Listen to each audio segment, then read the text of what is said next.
Good day, everyone. James Hicks here from Hicks New Media. Welcome to another episode of the Digital Collective. It is November 17th. I'm back in the mainland. I'm glad that all the buttons that I pushed worked. It's been about 2 weeks since I've done this, so I'm glad that it's like riding a bike and being able to get back into the swing of things.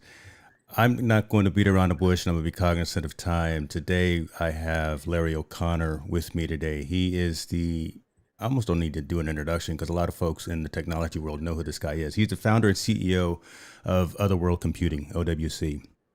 Larry started OWC back in the late 80s. I think 88 was the year. And since then, his companies, digital properties have really been the kind of one of the go-to resources for all things peripherals, all things storage, memory, and various other upgrades and equipment within the Mac ecosystem.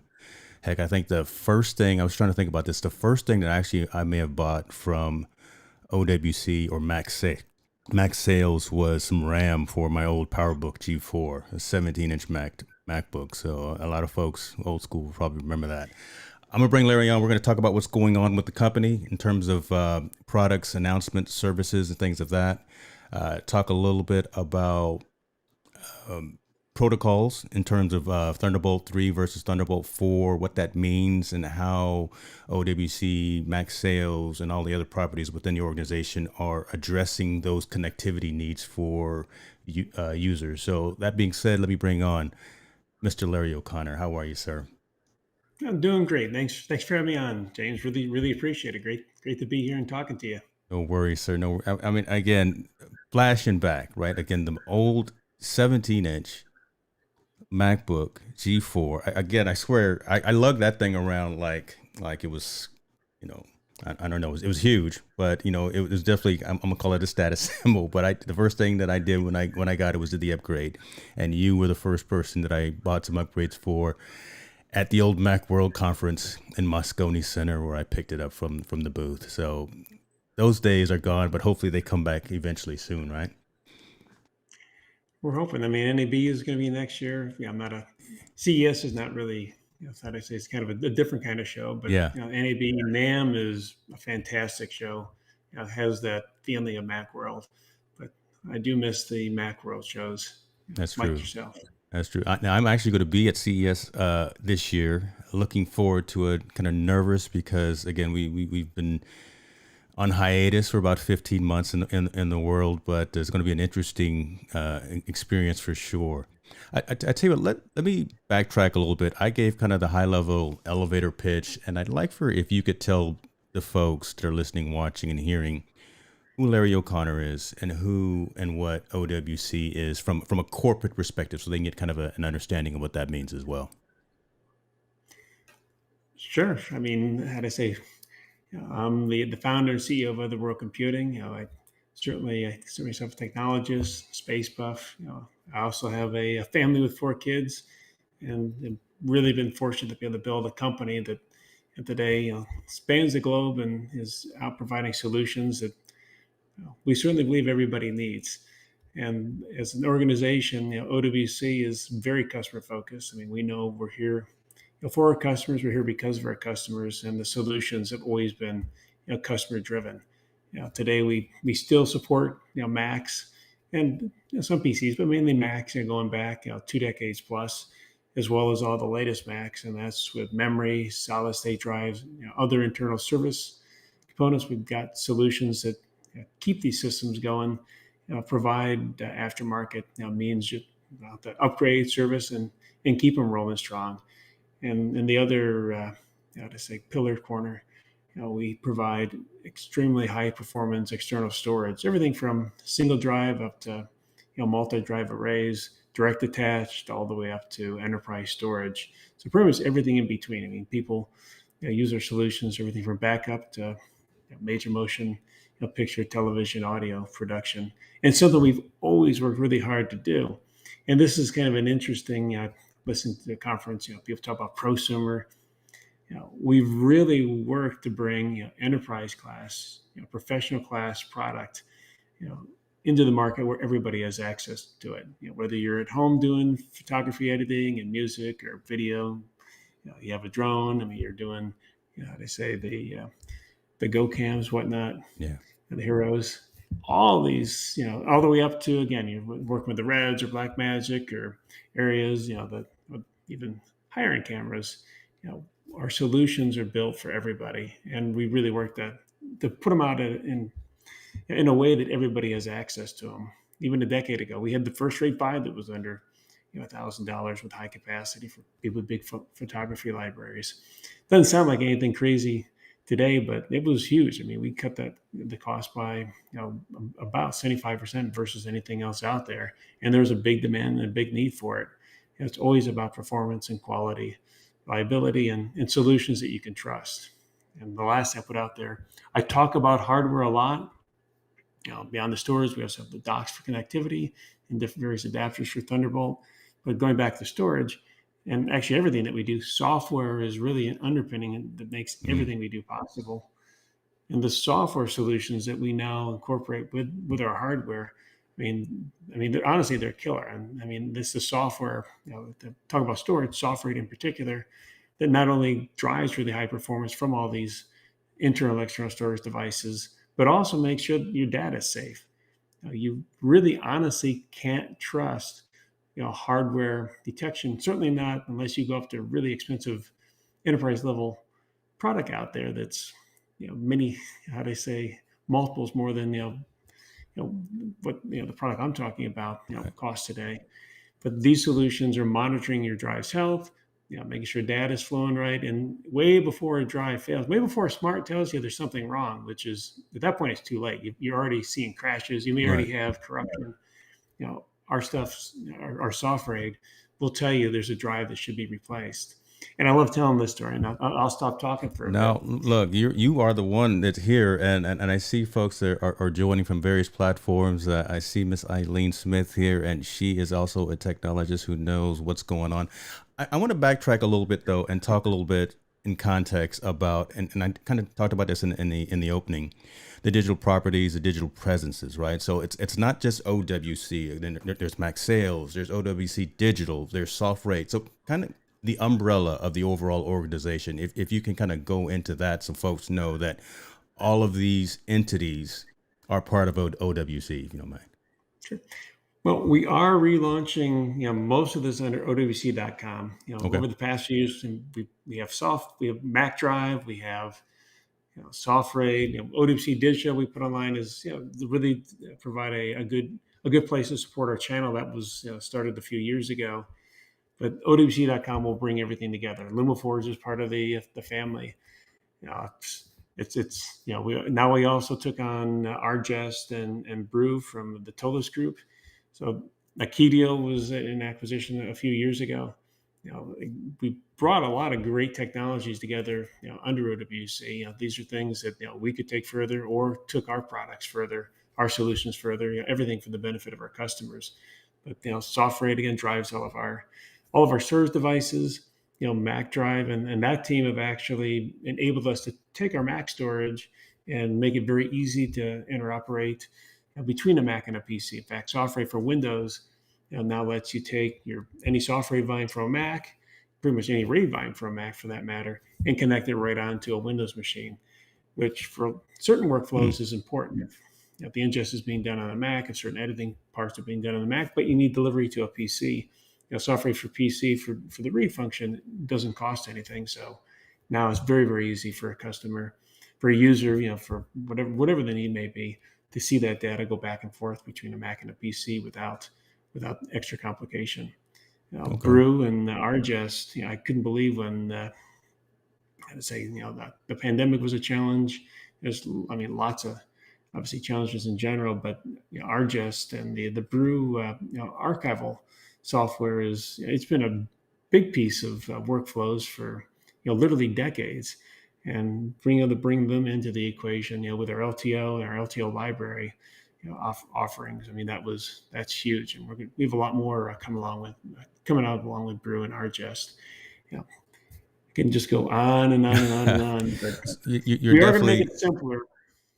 we're at the end of the day, we don't want to confuse and complicate with all these different units, but we've really built what I consider to be an amazing team of just some of the best people in the world when it comes to the hardware and the software, and that comes together to give our customers something that you know very few, if any, can offer.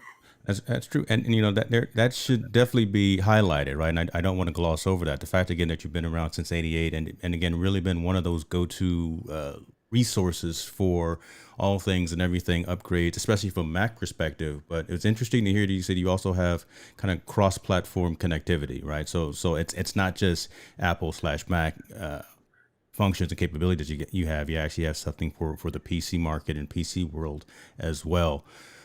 One other thing that you mentioned, I think again should not be kind of overlooked was the price points. Right, again, high quality gear, high quality support, protection, and things of that nature. But you don't need to take out a loan to get one of your arrays or anything, right? Or one of your storage units. So, talk a little bit about that, because I think that's really has been kind of a forefront in terms of the strategy for OWC, right? Just making sure that you have high quality gear for the consumer at a price point that actually can be afforded and we're not going to necessarily mention any names of anything out there as well. But again, your gear is fantastic, right? And again, standing the test of time, and you've got folks that are giving reviews and giving high praise to it for all this period of time. Wanting to get you to talk on their streams because again, we've got OWC here running within our environment. So I guess talk to us again, I guess, about your focus on the end consumer as opposed to always just those enterprise organizations or those enterprise shops as well. The enterprise, and I'm not going to, I mean, enterprise customers are very, very important to us. I mean, it's honestly, it's really exciting. It's fun to see the the projects that our gear gets used in. I mean, whether you go to the movies or turn on the TV and see something that's like, our stuff was behind the scenes of that. It was involved in the editing, the VFX, whatever it may have been. Having said that, we build everything, for everybody at that level.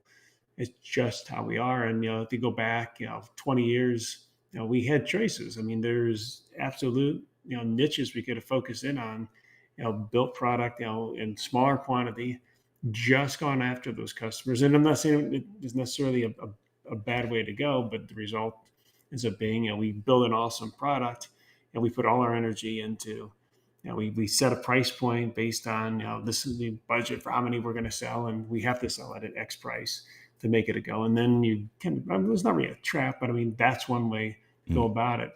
We looked at the market and talked to our customers, understood what, customers wanted, and also understood at the time there really wasn't anything super affordable that met that customer need, customer want, and taking not so much a risk, but when you scale up from 100 to 1,000 or 10,000 units, and you can amortize that engineering, the certifications, everything that goes into bringing a product to market.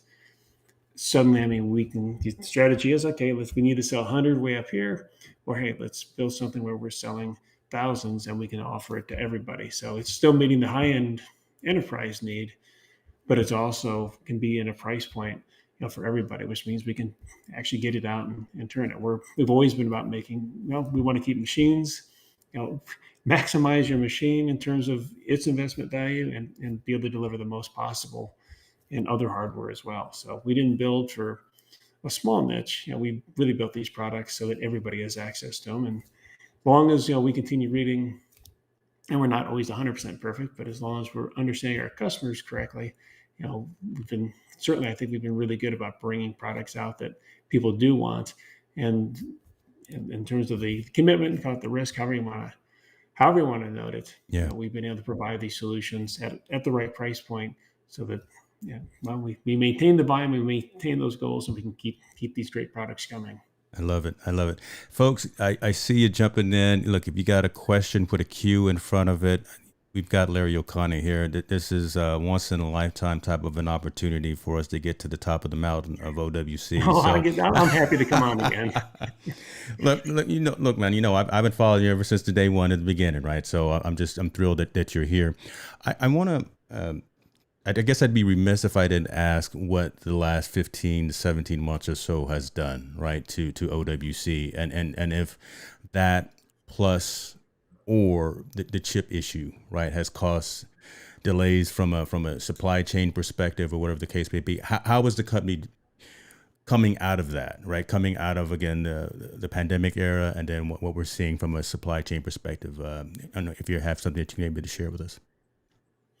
I say, we're probably less impacted than some others. I mean, we early on, I mean, we've long been, I'd say not quite a just in time. We stock a lot of the key components and we got ahead of the curve. We, early on when we saw things coming, we definitely were aggressive in making sure that we had components for what our forecasts were. The biggest challenges since then, of course, have been factory shutdowns, which delay product. Other aspects, there might be 50 different critical components in a solution that can't be interchanged. We're taking care of the long lead time and the ones that shouldn't need to be covered, but we're still working with manufacturing sites on common components, and it's crazy. Some of the things that were, really have been keeping us up at night the last few weeks to make sure we can bring supply in and have supply, are where these factories that should have had their components months ago. I mean, the forecasts are in, the timing is all lined up. Well, they waited to the last minute. They didn't. They acted like it was 2019, and it's kind of a blind side because everything is flowing. We manufacture more than one solution. A lot of these facilities, and suddenly there's one item where they go, "Oh yeah, we need this component that isn't there." This is a PO from a year ago. This is all supposed to be on the schedule. When did you order it? We've got the big stuff, the main stuff, Yeah. but it's one component can stop. It doesn't matter. You can have 29 out of 30, and everything is on hold. Or you're dealing it's really retraining some of the partners that we have, to keep that optionality. We had the push hard. We realized what one company we work with didn't have. They also manage the tooling and the manufacture of the metal casing for us. Well, they didn't have a component. We had everything else, and they weren't sure. Based on when they thought they could get that component, they didn't. Our enclosure wasn't being manufactured. It's been interesting. Again, retraining and keeping everybody moving. And by and large, it's been good. The newer products have suffered the most. We didn't have forecasts, on some of these items because they didn't exist and they weren't even certified yet. And as we got to the end of even 2020, well into this fun scenario. And as we got things from them with certification and started to forecast, and you have a lead time go from, and this is even from late last year, go from 24 weeks to 40 weeks to, in some cases, 80 weeks. Wow. Started 24, now it's 80 weeks today. Wow. We're pretty aggressive and active all over the place, trying to, I shouldn't say trying, I'd say pretty successfully sourcing what we need to keep things flowing. But it went from this being a real small part of the operation to a very time-consuming portion just to keep everything in line and rolling. And it has hurt some of the popular products, docks in particular, both the newer docks and even our 14-port dock.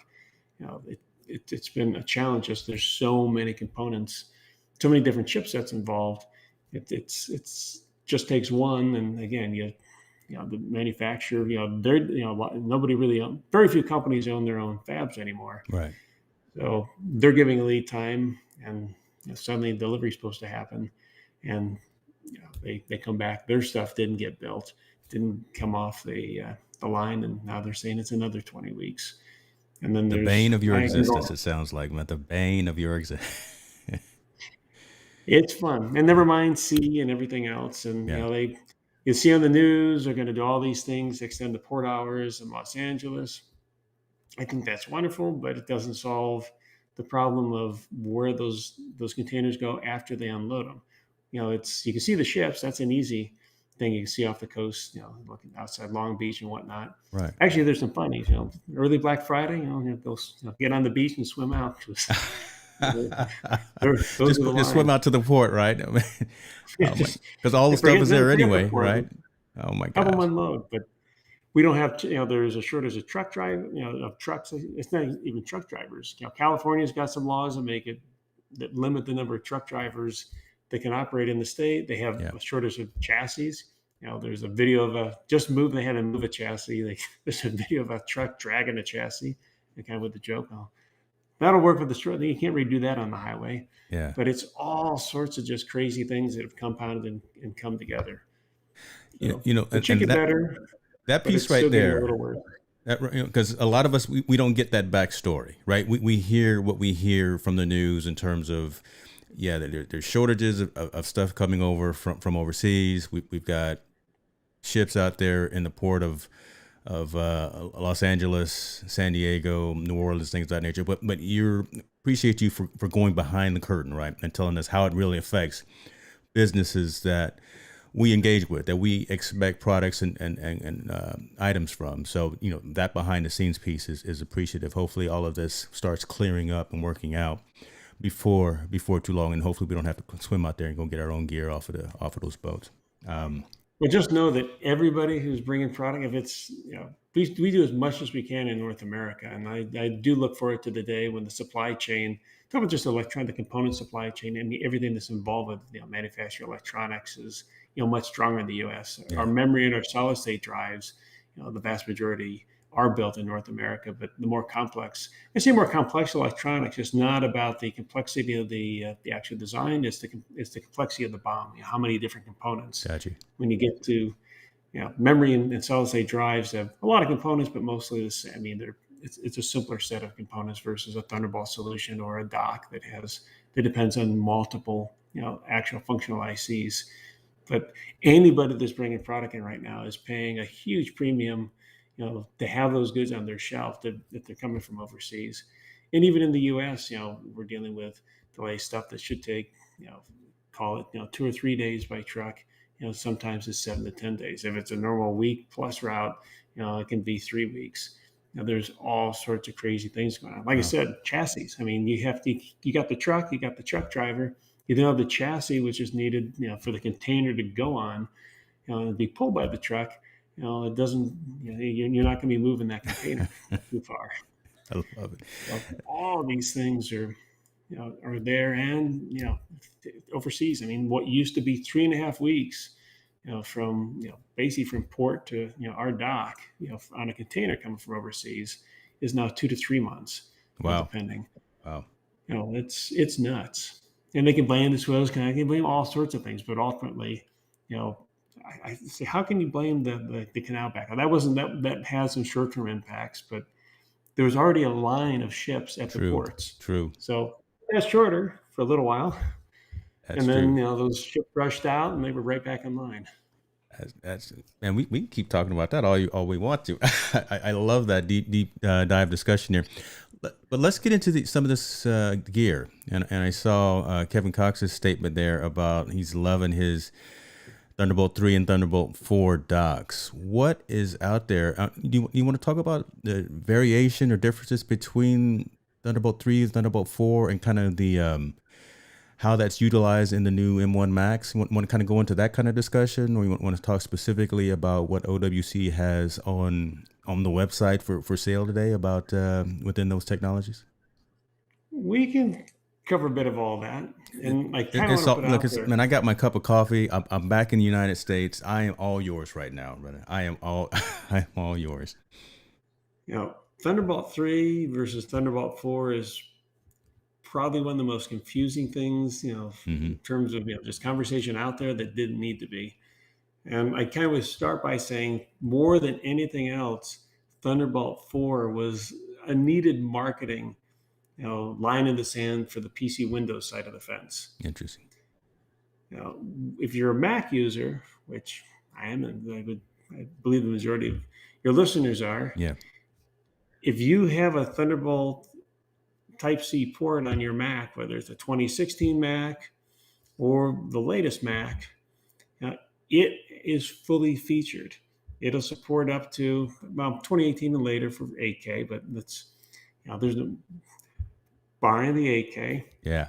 Everything 26 and everything that has a Thunderbolt 3 port, a Thunderbolt /USB 4 port, or there is one caveat there I'll touch. You see, this is now we're getting into the weeds, and I swear, before you even go in there, I swear, I hope someone go wake up Sean Boyd, because I know he's probably twitching his thumbs right now, because we like to go kind of deep into that, and I know you had kind of that discussion when you were on his stream as well, not too long ago. But go ahead. Well, I'm trying to refine it, because every time I try to make it, I think I'm going to make it simple, I overcomplicate it. But I think I'll do a better job today. At the end of the day, Apple did the full implementation of Thunderbolt 3 40 gigabit on every Mac that they ship with Thunderbolt 3. Yeah. Some of the earlier models, may have a 20 gigabit. I believe it's in the very first ones, 40 gigabit on one side and 20 gigabit on another side. But all the Intel Macs with Thunderbolt 3 supported two 4K displays, supported at least one port with 40 gigabits, supported all the different functions and capabilities that Thunderbolt 3 promised to offer. In 2018, Titan Ridge came out, which added support for 8K video. The systems after that technically all support 8K as well, and devices with a Thunderbolt, a Titan Ridge chipset, which we don't need to go into the details of. 8K is, that's a whole other thing. But Apple did it right. And when Mac OS 11 came out, and this has happened before, when Titan Ridge came out in 2018, you had to upgrade to, I believe it was 1013, to have proper Titan Ridge support. Machines that are pre-1013 actually sort of work with Titan Ridge devices, but it's really, technically you need 1013 for that chipset to be enabled.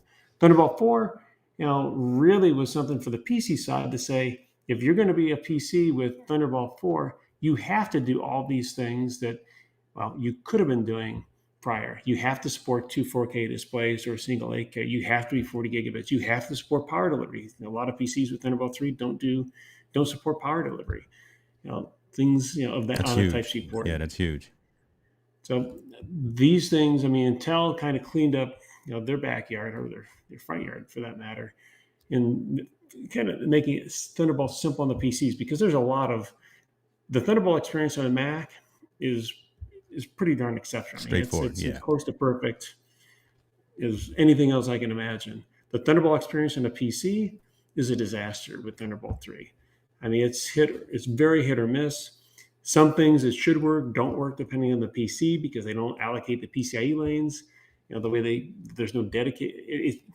The bottom line is, it was a mess on the PC, and Thunderbolt 4 cleans that up. Now, Thunderbolt 4 also brought us a couple of new chipsets. Actually one in particular for devices, and that's Gaussian Ridge, which is what lets us do our Thunderbolt hub and our Thunderbolt 4 dock that also has the additional Thunderbolt ports. For years, we've wanted to be able to have more Thunderbolt ports on our Mac. And the OWC Thunderbolt hub and our Thunderbolt dock with 9 ports, 3 of which are downstream for Thunderbolt 3. Thunderbolt 3 or 4, actually do that. This is the first chipset that supported that, and in order to be able to utilize this dock or the hub, you have to be on OS 11. Mac OS 11 adds support, required for this new chipset. Even though it's a Thunderbolt 3, it doesn't matter if it's Thunderbolt 3, Thunderbolt 4.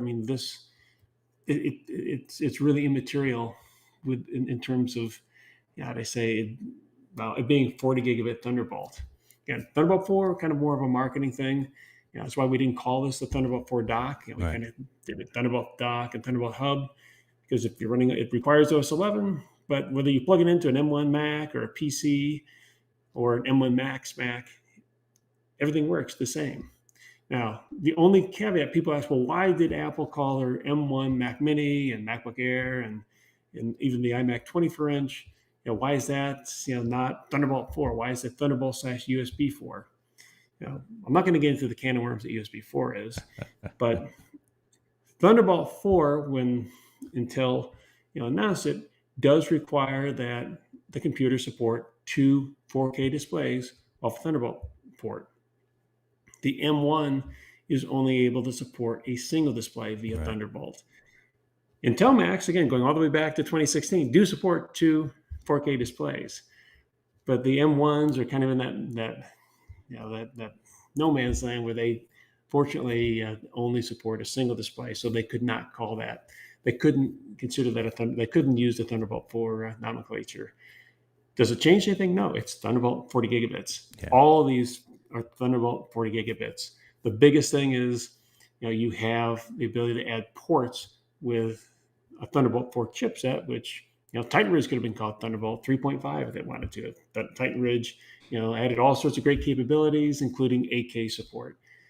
So it's again, Thunderbolt 4 kind of confuses things, but I should also call out, you don't want necessarily for high performance things. We do have a Thunderbolt 4 storage device coming out. That's a mini stack, which is just about to be announced. So this is live.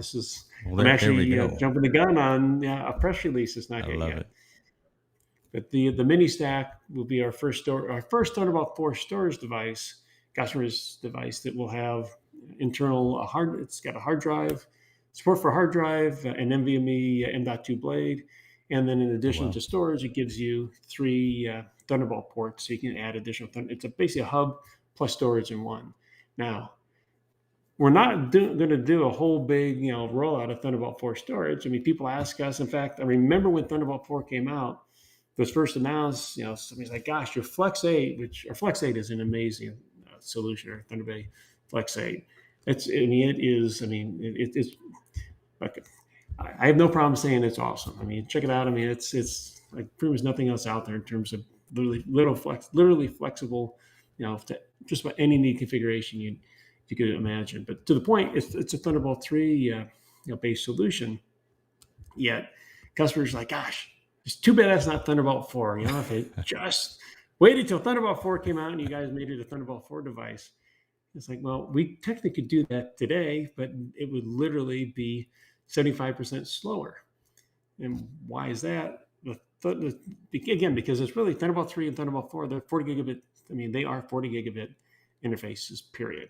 The Thunderbolt 4 chipsets are really only designed for use where either you have a relatively low bandwidth, device need, and next to that, you can add more Thunderbolt ports.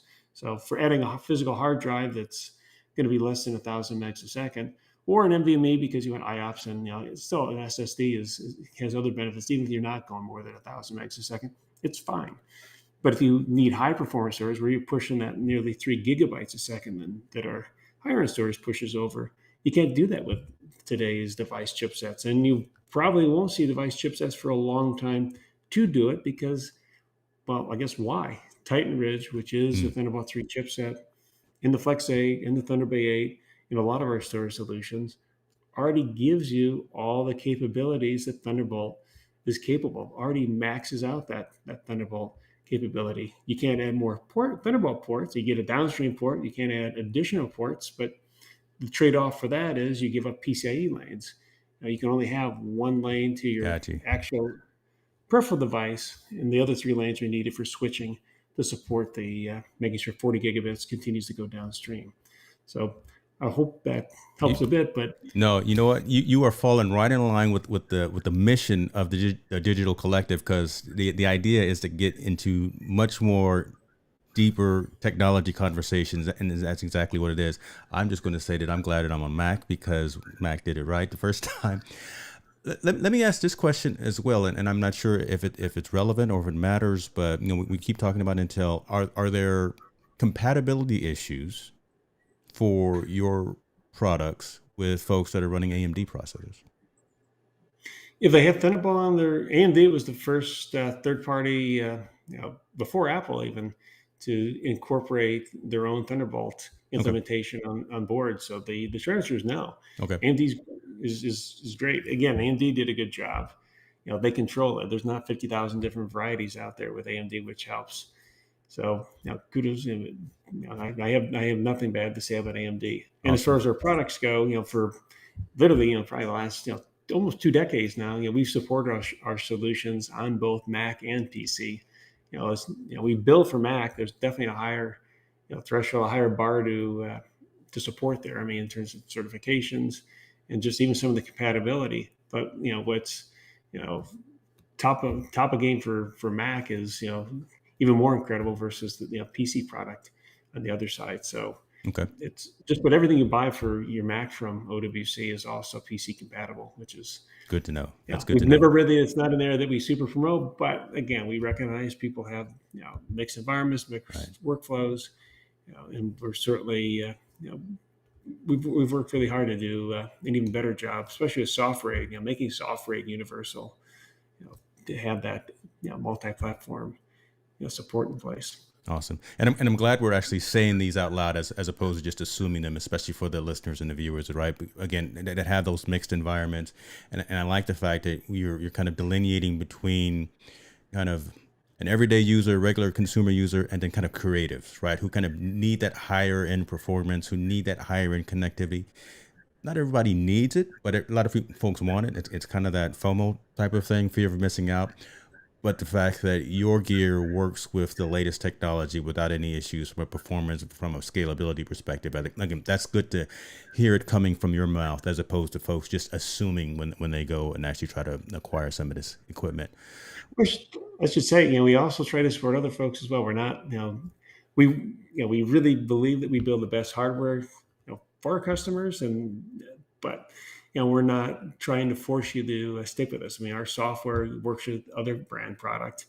It's our hardware. I mean, you can technically take your drives out, put them into another solution, with software and continue going on. I mean, we're not trying to lock you in. We want to give you that flexibility. And I'll say this as well. I mean, without naming the place, but when you bring a drive into certain office centers, and it's a Mac drive, an Apple formatted drive, and you just plug it into their system, and you're able to download your file and print or email or whatever you need to do at that office center. Depending upon where you go, I don't know of any place it isn't, but these places also use our technology to support that Mac formatted drive. I love that. Don't be humble. We want You can go everybody to have the best if you experience. don't want to say the name, but just say don't be humble. That's amazing that you're out I there. don't know And if I can say the names. that's all right. I don't want to get you in trouble. I don't want to. That's all right. I do have a question here from the world's greatest moderator. So appreciate you, Mr. Cox. He says, does the new dual 8K display unit make it possible to have 3 monitors on an M1 Mini? I'm not familiar with the new dual 8K display unit, so I can't answer that question. But I don't believe the Mac Mini. We'll see what Apple supports. Maybe 8K display on an M1, but that'll be up to right now. The limitation is more Apple than it is the hardware. Yeah. But on the M1s, I mean, it'd be an easier question to answer with a Mac Pro or an iMac, even with an eGPU box. But the M1 and the M1 Pro and M1 Max, that's all Apple's silicon on chip GPU technology. That's a brand new game, and Apple controls the vertical, they control the horizontal there. Makes sense. Literally. Makes sense. Yeah. I'm running Thunderbolt 4 connecting on my main display and HDMI out of that M1 Mac Mini right now. So yeah, I'm not sure. I would love to go 8K.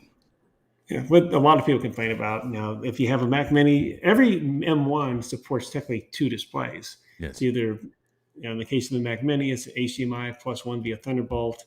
On the laptops and the 24-inch iMac, it's the built-in display plus 1 via Thunderbolt. And you can, with Display Link, and we'll have a Display Link solution as well that effectively tunnels the GPU over USB. But you will be able to add another display, but natively you can only connect just a single display via the Thunderbolt 4 port. I'm sorry, the Thunderbolt port, I should say, on the M1s. On the M1 Max and the M1 Pro, Apple, they call it Thunderbolt 4 for a reason on those machines, because they are meeting the minimum they're meeting all the requirements for Thunderbolt 4 on those systems, including the multiple display. Got you. I want to talk a little bit. We talked a little bit about some of the drives and about some of the components. Again, like I landed back in the U.S. last night and it had some items show up. So shouts out to Larry O'Connor, this guy right here, OWC, the Envoy Pro Electron. I love that product. External portable storage device. I could have used this in Mazatlan when I was editing video. It looks like this is going to be talk to us a little bit about what this is and why folks want to start thinking as the world opens up again. I want to focus kind of on content creators, right? Folks who are going to be. You should take it out of the box. The box is actually. Well, I got to do an unboxing video. I keep getting told that I need to do more unboxing videos, and I've got FedEx and UPS behind me right now. It's embarrassing. Right on. Yeah, just it's the thing is tiny, and it's it's incredible. I mean, actually during development, some of the early prototypes, I actually went out, you know, got in the car and ran it over a few times. And Oh, I'm not going to do that. that is probably the most compact, one of the most compact, I'd say nicest and absolutely most rugged drives you're going to find in the market. I mean, it will just about everything. I think it didn't. The drive actually made it, but the unit did actually get some crush. Was with the steamroller on hard asphalt, not on asphalt that And you did that was on still purpose, warm. right? Okay. But I mean, that unit is, I mean, just about, it can Wow. probably survives being run over by a tank. Certainly, survive being run over by, how to say, some very large trucks. Wait a minute. This is the Like, whole thing. So what better time that's the than whole to do thing. an unboxing than with the CEO, right? Wow. This thing is incredibly small. It's up to 2 terabytes. It's a bit over 1,000 megs a second sustained. I mean, really fast. You can even do 4K work, on that product. It's works with anything Type C. It's also waterproof and dustproof. So for being on the road and not having to worry about the safety of your data, that drive is extremely fast. So it means you can ingest, you can copy, duplicate, backup, whatever you need to do very, very quickly. Yeah. And it's going to take whatever, just about whatever you throw at it. Now let's see. USB-C Or if you throw 3.2. it for whatever Well, reason, I it'll won't. survive Yeah, that too. I won't throw it under a steamroller like you did, but I'll make sure to. Now, does Well, we this? wanted to see. We couldn't find anything that would actually crush it. I mean, it's pretty darn light and it's still extremely strong. But yeah, the steamroller on a hard surface was a little too much. But the way it crushed, the actual drive inside was recoverable, which I thought was still pretty slick. Amazing. Are there different capacities that come with this? Because I've got the 1 terabyte. Are there different capacities, or can we upgrade the? Is it just the? Obviously, we can't correct the enclosure. So Yeah, I mean, it's really built tight. I mean, you could technically, I mean, anybody who knows what they're doing can certainly get into it and replace drive. It's this on the low side. It starts at 240 gigs and goes up to 2 terabyte. here we go. So the 1 terabyte is kind of right in between there. Awesome.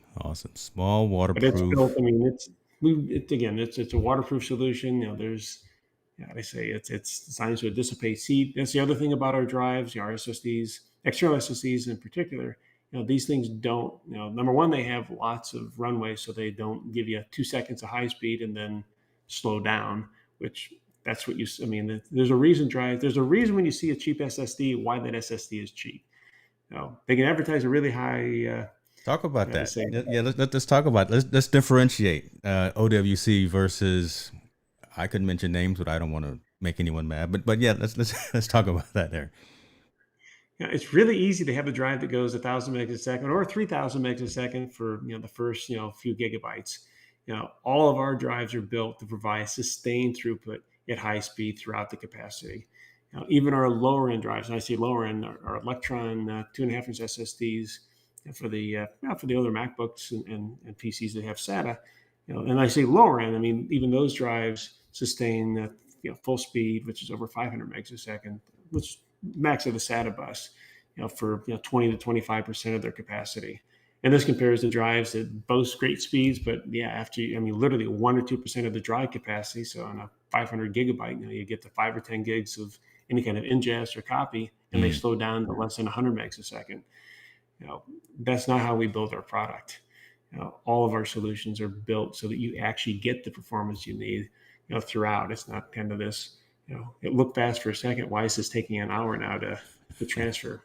Yeah, it looks good on the desk, but yeah, from a functionality perspective, I'm going to tell you one thing for sure. This is going to replace any and everything else that I had in my toolkit. Just knowing that it's quality and just the size is honestly, I mean, again, from an aesthetic perspective, that right there, easy to store, easy to put into the carry-on bag and things of that nature. So this is, I can't wait to fire this up and put some data on this and see how it goes through its paces.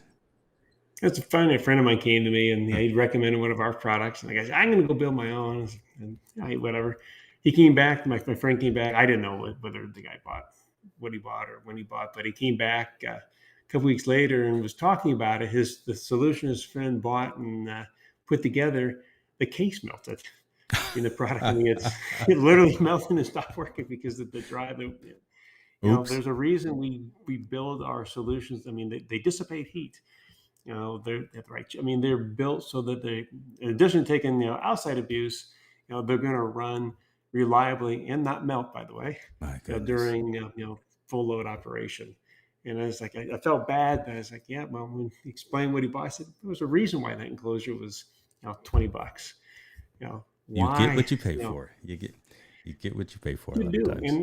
and we're not going to. I tell you, everything that we build, certainly, I think we're extremely cost competitive for when it comes to the quality and the solution that you're getting. We're not going to be the cheapest out there, but we're also building things so that they last. Even Mm. the power supplies. I'll talk about power supplies for 2 seconds. If you look at the power supply ratings, with our solutions, all of them are overpowered. When I say they're overpowered, they provide a lot more power typically than the drives inside are going to require.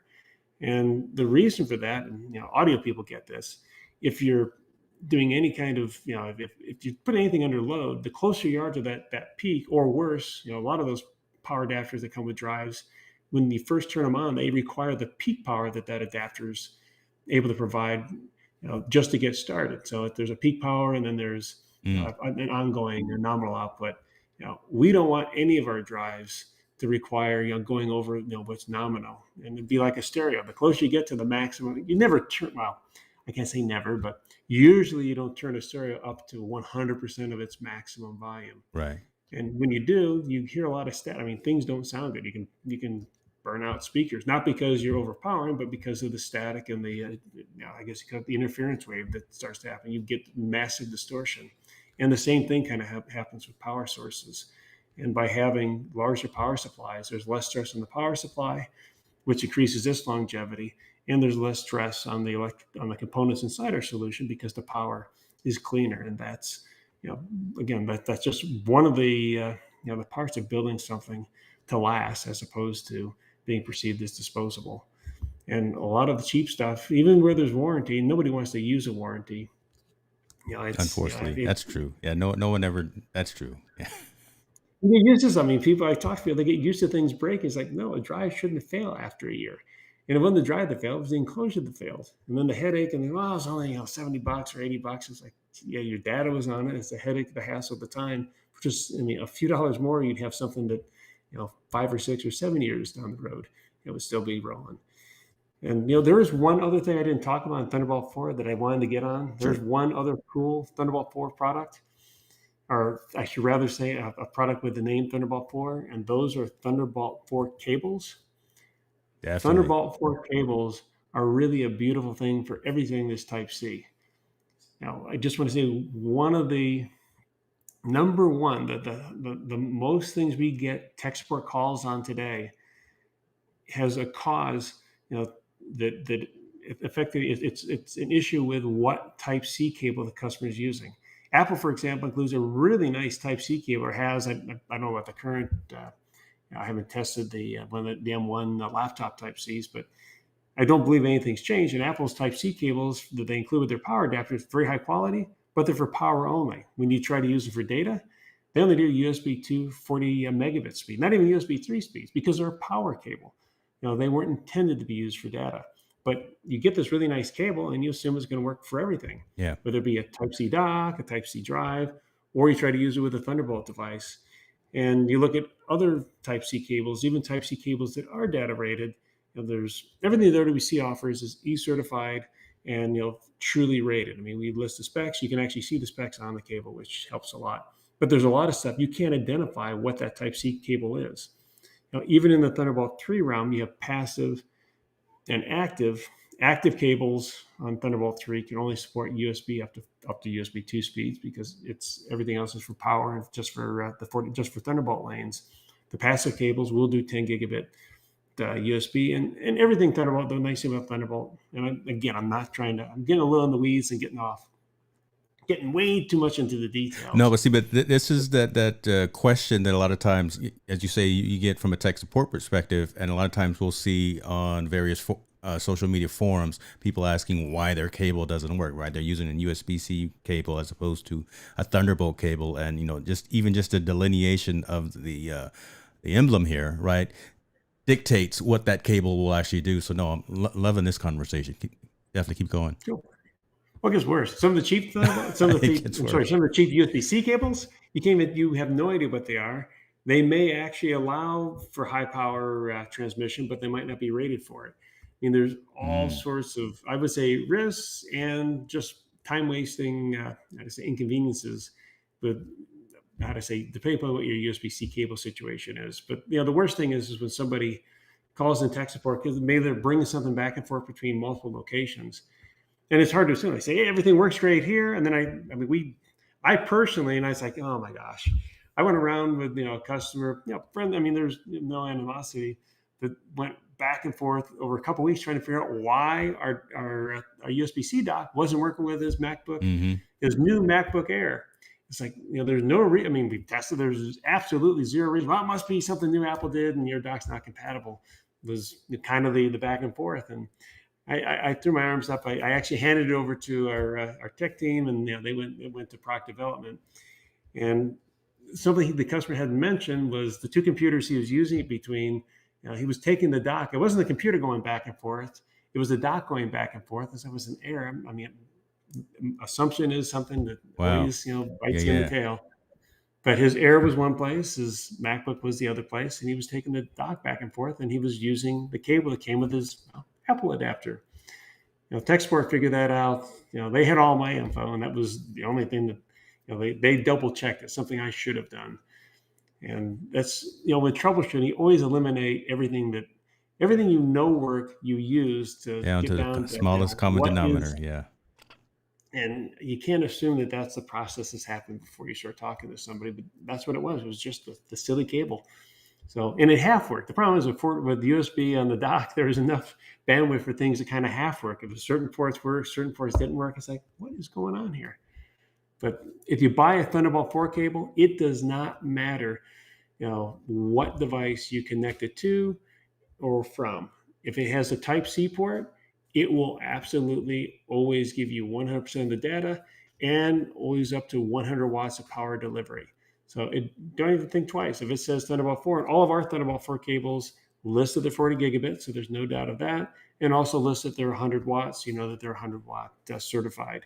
So whether it's an iPad that you're charging or a Thunderbay 4 or a Flex 8 that you need to connect to your new M1 Pro, or it's an Android with Type C that you're connecting up. So whatever it is, if it has a Type C port on it, that cable will always connect between the two devices and give you whatever the maximum power that's supported between the two, whichever one is obviously the limiter, and whatever bandwidth the device or the host can support. So it won't make a Thunderbolt product work on a USB-C product Right. or on a USB only host. I mean, it doesn't do that. But if the devices are compatible, the host and the device is compatible, that cable, whatever you're doing, charging data, etc., will give you maximum power and maximum data rate as supported between those the host and device. That literally clears up all the mud. Right there. Right. Again, for folks, because that is a constant conversation of head scratching right there. So I'm gonna call Derek and I'm gonna tell him I'm replacing all my old cables right now with OWC Thunderbolt 4 cables. Awesome, awesome. I'm placing my order later on this afternoon. So let Derek know that I'm gonna be doing that. Folks, again, that really right there is one of the gems. Larry's been dropping some huge ones today. Let me ask you one another thing before we go into a couple other topics, but and it's kind of around the content creation space and what you're doing. Talk a little bit about the Fast Forward program that you have. Certainly, we do understand there's a time when you go beyond direct attached storage, and we also look at. I mean, LTO is very expensive technology as well, and the fast forward program now makes it. It's going to be expanded to all sorts of products, but Mm, initially it makes your LTO drives leasable, rentable for shorter or long periods of time. It also brings accessibility to the Jellyfish and Jupiter as well, but the Jellyfish in particular, which is really high end work group collaboration for doing video production. I mean, the Jellyfish is the video team's dream, whether it's a corporate video department or again major motion picture or TV studios, etc. That makes it. There's nothing like it in the market in terms of the kind of video support it provides and the collaboration it enables. And the best part of it is, you really don't need an IT team to make it work. I mean, it's designed so that, once, and we help get you started, but once you plug into it, it auto detects your Macs or PCs, and it supports Adobe Premiere, Final Cut Pro, Resolve workflows, but lets everybody connect, work simultaneously, even on the same, check out the same video. It's super powerful tool. And the fast forward program, and it's really what you asked about, is making these higher and more expensive products, accessible for project use, as opposed to having to buy. I mean, they are expensive, and there's Right. and reasonably for good reason. But if you don't need something, if you need it for 3 months or you need it for a year, it's a lot more economical than buying the whole solution for the long haul.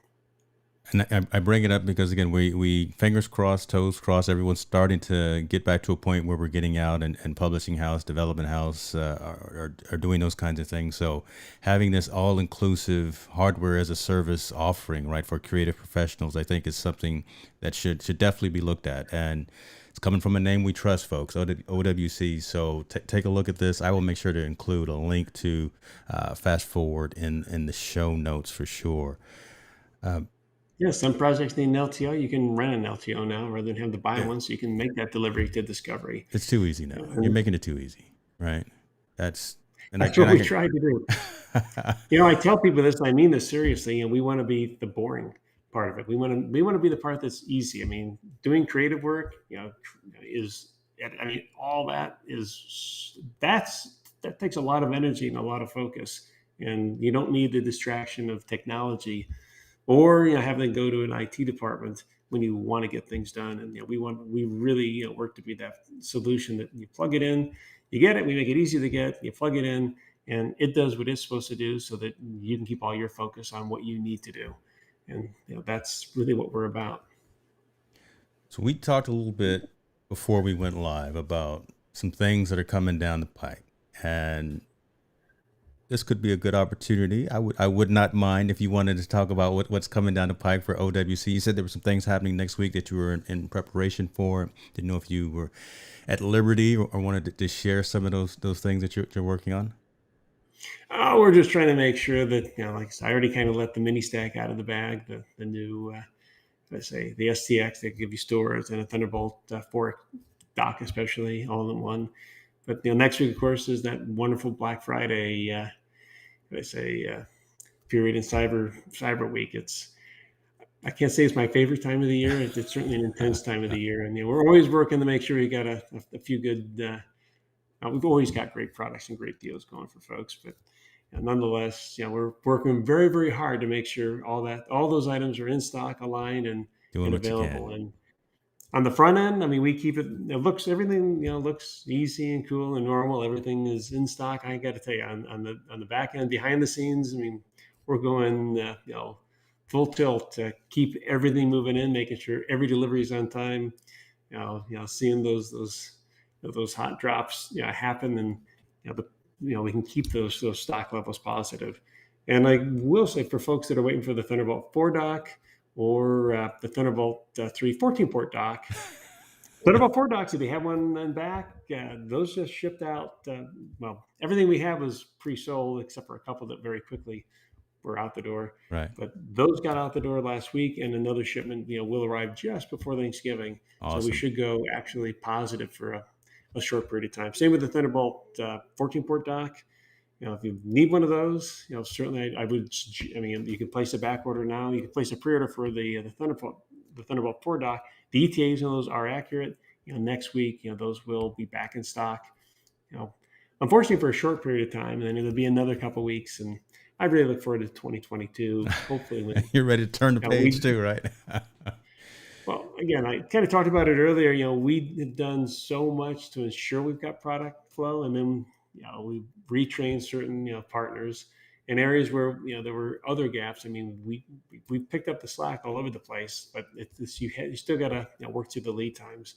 So it will get better next year, and hopefully we'll see other improvements. But nonetheless, we're doing everything we can so you can get the technology you need to make your workflows better. Awesome. We've got a lot of great stuff. So come and get it. The Apple TV, I think, is one of our best deals right now. We've got, if you're looking for something that's fun, something fun for home, or Apple TV actually is pretty versatile for all sorts of uses. But we've got brand new 64 gig 4K. They full Apple warranty, factory seal. They even come with the 3 months of Apple TV Plus. Kind of Wait cool. a But minute. we're at Wait a minute. 129 on those compared, and that's for the 64 gig. I think that's less than the least expensive 32 gig out there. We did have the 32 gigs for a while, but those are unfortunately those are gone. But so it gets 64 gig for less than a 32 gig unit is new Brother, out there. right Not a there. bad deal. I'm putting that under somebody's tree right there. Okay. I do like that. I do like that. Okay. Yeah, we Good to got fun know. stuff like that. I mean, OWC. I mean, we make all this great stuff. Max sales. I mean, we cater and curate a pretty good product lineup in addition to our own branded products. So there's something for everybody. Work hard, play hard, right? That's it. And along those lines, I think I'd also be remiss if I didn't. I just, before I let you go, want to get into who Larry O'Connor is, and I know you've got a couple of things, a couple of initiatives that are near and dear to your heart, and just wondered if you could talk a little bit about those, the Kiss the Ground initiative, about your focus on clean, quality, sustainable water for everyone, and just some of the things that drive you from a passion perspective as well.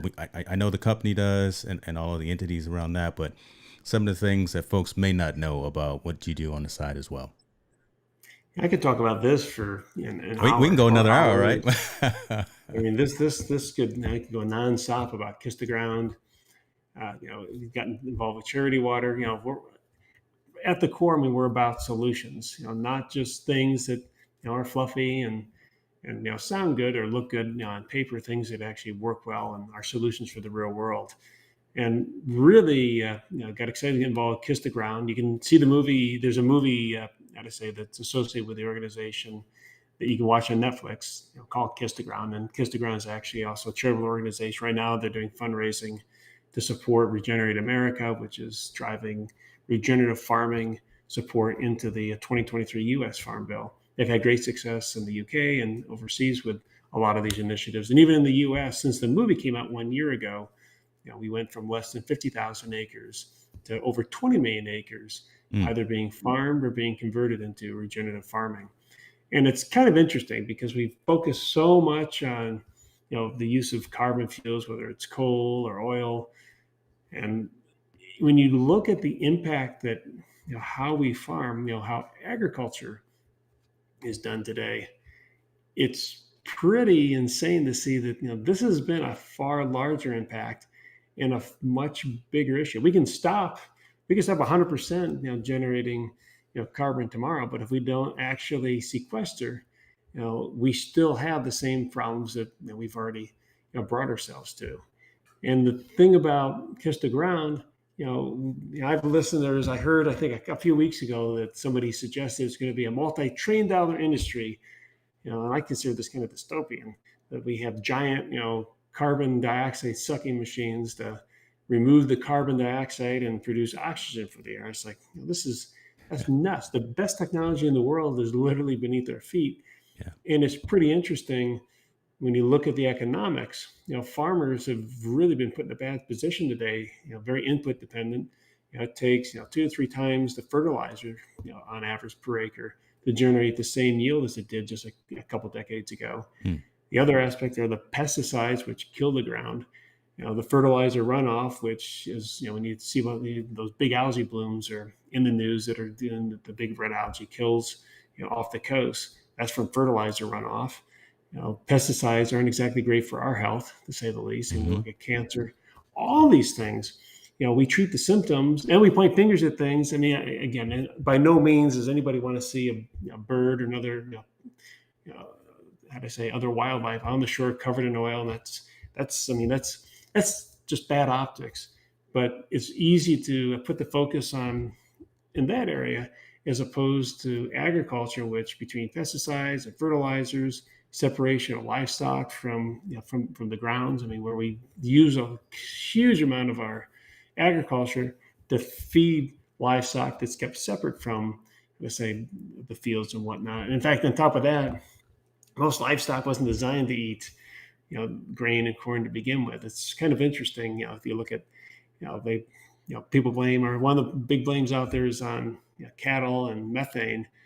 And if you have, and granted, I can't, the methane is something real and all, but grass fed and all grass, that's pretty much all cattle is grass fed, but grass finished where they've never been fed grains, not only are properly managed grass fed, grass finished cattle carbon negative, there's a net sequester in terms of how they interact with the ground, with the fields. I mean, simple things. I didn't know this. Grass grows tall, it sends down long roots. Those roots are sequestering carbon, which support a biome underground, which ultimately makes the soil gives nutrients into the soil. There's symbiosis with different,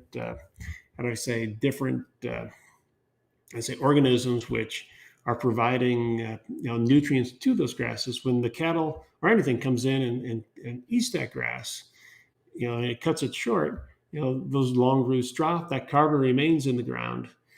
And as they're rotated out, grass grows long again, more carbon sequestered. But separating, the agriculture from the livestock is a huge negative.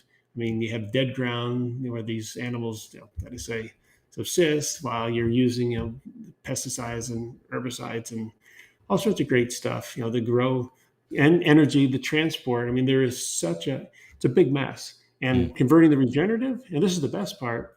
Now you end up with healthier food that's going to be more nutritious, measurably more nutritious, not have, the impact of residual pesticides, but the farmers can actually, while maintaining the same caloric output per acre, growing the same, as far as a food density, how you may say, you're not, modern farming modern regenerative farming is competitive in terms of output, but the farmers actually do a lot better as well. Their income per acre goes up. They aren't barely getting by like they are where they're dependent on paying the big ag companies for those inputs.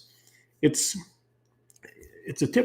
all sorts of stuff. I mean, the ocean's another whole other big mess we could spend another a whole bunch of other time. It's we focus on the plastic. I love it. The plastic straw was a big focus. It's like ban the straw. It's like okay, and hey, fine, I get it. Turtle. I think all started with a turtle with a straw in its nose kind of gig, but it's such a small part of the actual problem. I mean, a success.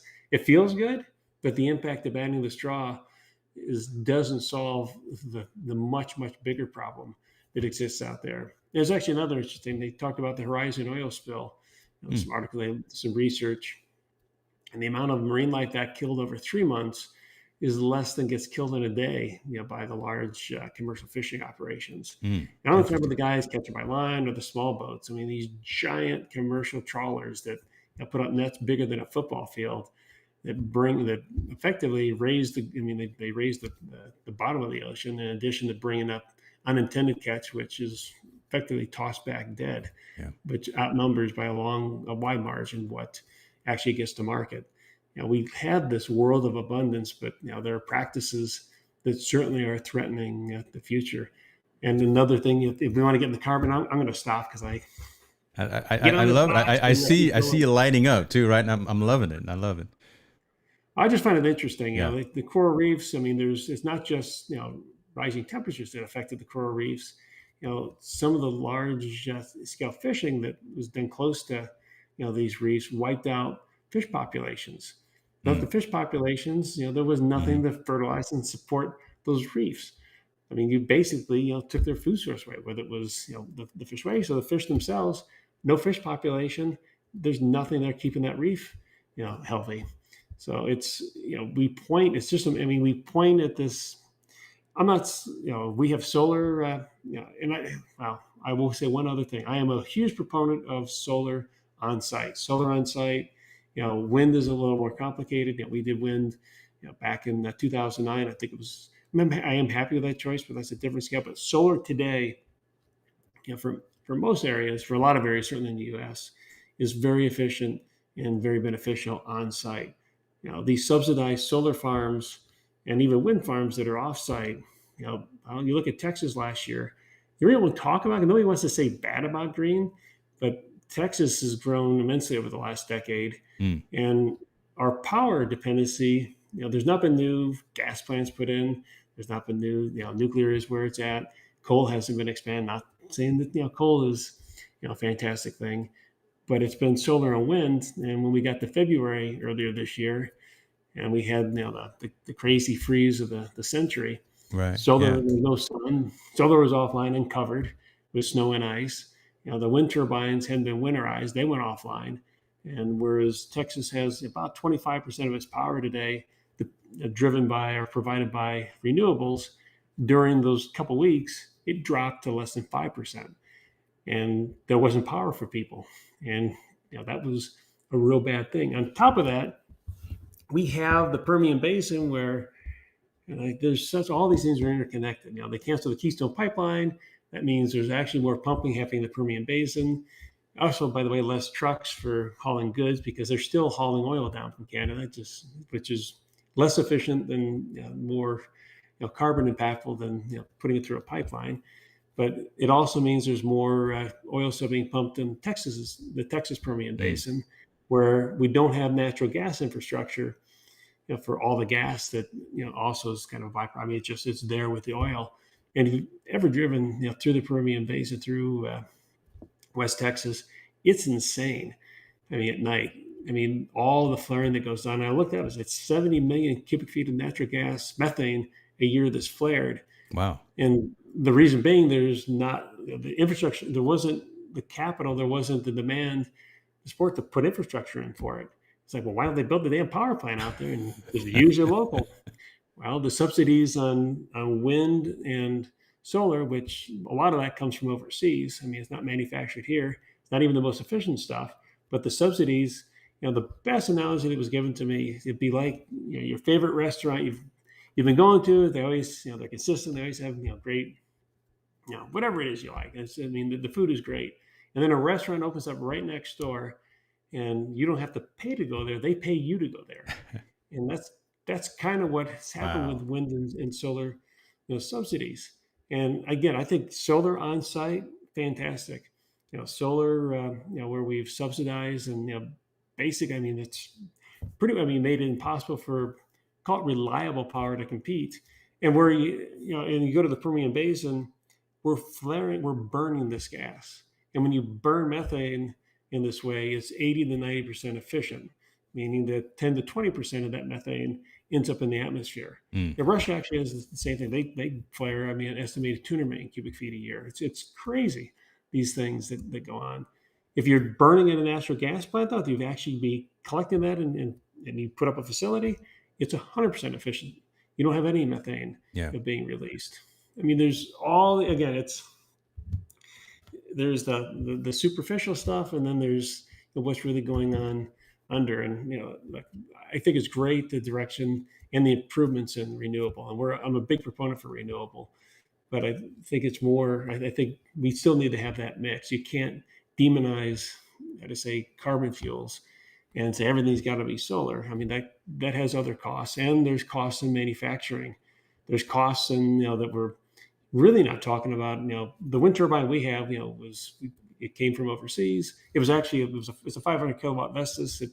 We got it because Denmark went to larger. They went to 750s or 1 kilowatt or 1 megawatt, and we brought this over. We rebuilt it, and that's what that up until for a while. We've grown and we have more demand, but for a while that we were able to put out just from the wind turbine, more than the power we consume. We've added solar and such, so we could keep that. But to the point, it's that we over subsidize this one area. We've kind of it sounds good. Renewables sounds great, but when you have natural gas is very clean. Carbon dioxide, which you can sequester, if you absolutely you can absolutely sequester, I should say, on those plants, and water vapor is what you get from burning natural gas. And rather than support that, seeing those sorts of, and we have an abundance. There's literally 3,000 years supply of natural gas estimated in the Permian Basin alone. So we have these very efficient, clean, options, but nobody's building to use those because, again, you have to pay to go to that restaurant. But over here, as long as the sun is shining, they'll pay you to Come walk in on the in. door, and Come on. that's See, tough. and I appreciate you going down that, right? And I brought the question up because I wanted we know the technical side, we know the bits and bytes and zeros and ones of Larry O'Connor and OWC, but I wanted to really see the the man behind the scenes, right? And kind of the values and the moral and kind of the things that you stand for as well. And I think that resonates and helps folks kind of align to who you are and what it is that you do and how you lead your organization. So I appreciate you going into that. I'm gonna get you on another show. We're going to talk about this stuff here too, man. Well, love to. But look where OWC is located. We're in the heartland. I mean, we're Well, in yeah, the you're country, because and you definitely started in was it Indiana? No, yeah, yeah, Marengo, Illinois. Technically, Illinois. well, That's right. Woodstock. It started in Illinois. Yeah,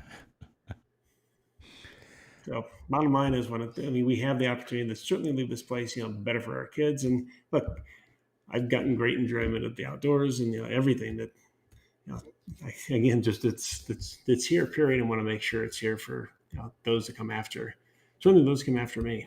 you're a good man. You're a good man. Appreciate that. Sir, I will include all of the links to all of the relevant OWC properties, OWC.com primarily. I will also include link to Kiss the Ground and the Netflix show as well. I've got it in my cart or in my list to watch. I thank you for your time. Happy belated birthday to you. Thank you. All that stuff, right? You're a good man, Larry. I mean, and you're doing good things, and you've done good things for creatives and for technologists and folks within the industry for over 30 or so years. So, your products that you put out are phenomenal. I'm glad I opened up this drive here while you were on the screen. I'm gonna start moving data over tonight for sure. And Good deal. and I got this travel doc too, so I'm definitely gonna put that to use when I go to Vegas here in a few weeks I didn't even mention that product. It's one of my favorite. Honestly, I mean, that goes this right. right. So again, I was going to do an unboxing here, but I got the man on the screen, but I'll be cognizant of your time and we won't go into it. But yeah, the OWC USBC travel dock, it's got every port on it. I don't need anything else. Card readers. It's got USB A and USB C, HDMI, supports up to 4K. Are you kidding me? No, You kidding me? Hold on, dude. I'm gonna make sure no one sees this. I'm gonna hide this from my kids. All right, there we go. better.